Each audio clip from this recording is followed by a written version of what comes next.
பாஜகவை பொறுத்தவரை எல்லா தேர்தலும் முக்கியமான தேர்தல் தான்.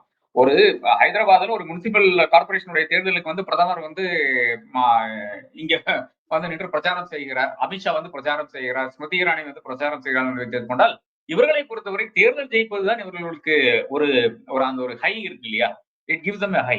வேற ஒண்ணுமே கிடையாது. வேற ஒண்ணு ஆட்சியிலயோ இல்லை என்றால் அரசாங்கத்திலயோ ஒரு கௌரவம் கிடையாது. ஒரு இன்ட்ரெஸ்டும் கிடையாது. தேர்தல் ஜெயிக்க வேண்டும் என்றதில் மட்டும் தான் இன்ட்ரெஸ்ட், வேற ஒண்ணுமே கிடையாது. பீகார் தேர்தல் ஏன் முக்கியம் என்று கேட்டீர்கள். பீகார் தேர்தல் ஏன் முக்கியம் என்று கேட்டீங்கன்னா வேற ஒன்றும் கிடையாது. பீகார் தேர்தலை தோற்று விட்டால் மறுபடியும் நரேந்திர மோடிக்கு ஏற்கனவே நிறைய பிரச்சனைகள் வந்து கொண்டிருக்கிறது. அதுல வந்து இன்னும் அடுத்த பிரச்சனையாக இந்த பீகார் தேர்தல் கூட ஜெயிக்க முடியலையா என்ற அந்த அளவுக்கு வந்து அவருக்கு இன்னும் பல பிரஷர்ஸ் வந்து அவருக்கு அதிகரிக்கக்கூடிய அந்த வாய்ப்பு இருக்கிறது. இது இப்போ சைனா போடுகின்ற பிரஷர், யுஎஸ் போடுகின்ற பிரஷர், இந்தியாவில வந்து டவுன் டர்னுக்கு எல்லா சாத்தியக்கூறுகளும் நான் கண்டு கொண்டிருக்கிறேன். அப்ப எக்கனாமிக் டவுன் டர்ன் பிளஸ் இந்த மாதிரி எலக்ட்ரல் டிஃபீட்ஸ் வரும்போது நிச்சயமாக அவருடைய இடமே வந்து அது கேள்விக்குரிய ஒரு பிரச்சனையாக மாறிவிடும். அவளுக்கு வந்து 75 வயசு ஆகுது. இந்த மாதிரி பல ஃபேக்டர்ஸ் இருக்கு. ஒரு பெர்ஃபெக்ட் ஸ்டார்ம் வந்து இன்னைக்கு நரேந்திர மோடியை பொறுத்தவரை அவருடைய அந்த பொசிஷனை பொறுத்தவரை உருவாகி கொண்டிருக்கிறது. அது எந்த அளவுக்கு வந்து அது ஃப்ரக்டிஃபை ஆகும் என்று தெரியாது. அது நிச்சயமாக அதனுடைய பிரச்சனை இருக்கு, ஓடிக்கொண்டிருக்கிறது ஒரு ஒரு விதத்துல.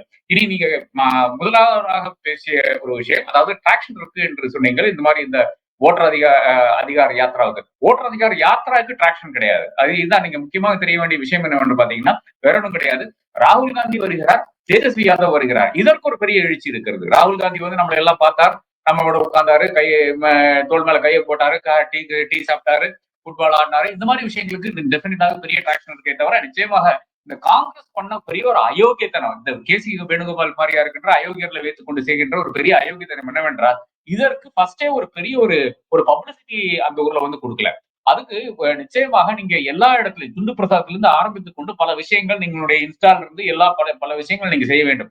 உங்களுடைய பேர் வந்து வாக்காளர் பட்டியலில் இருக்குதா இல்லையா, நீங்க சரி பார்த்தீங்களா இல்லையா, வாக்காளர் பட்டியலில் இன்றைக்கு சரி பார்த்தாலும் நீங்க நாளைக்கு சரி பார்க்க வேண்டிய, இல்லை என்றால் வாரம் நீங்க பார்க்க வேண்டிய ஒரு கட்டாயத்தில் இருக்கிறீர்கள் என்ற அந்த ஒரு உணர்வை வந்து ஏற்படுத்த முடியவில்லை. காங்கிரசும் செய்யவில்லை, தேஜஸ்வியும் செய்யவில்லை. இதுதான் பெரிய பிரச்சனையா இருக்கிறது. இவர்கள் 2 பேரும் வருகிறார்கள், அதை ஒட்டின ஒரு எழுச்சியை தவிர இன்னமும் வந்து அந்த ஓட்டர் ஐடியில இல்லை என்றால் ஓட்டர் லிஸ்ட்ல ஒரு பிரச்சனை, அதனால வந்து பாஜக ஜெயிக்க போகிறது என்ற விஷயத்தை வந்து நிச்சயமாக யாருடைய மனதிலும் இன்னும் பதியவில்லை என்றதுதான் முக்கியமான விஷயமாக நான் காண்கிறேன்.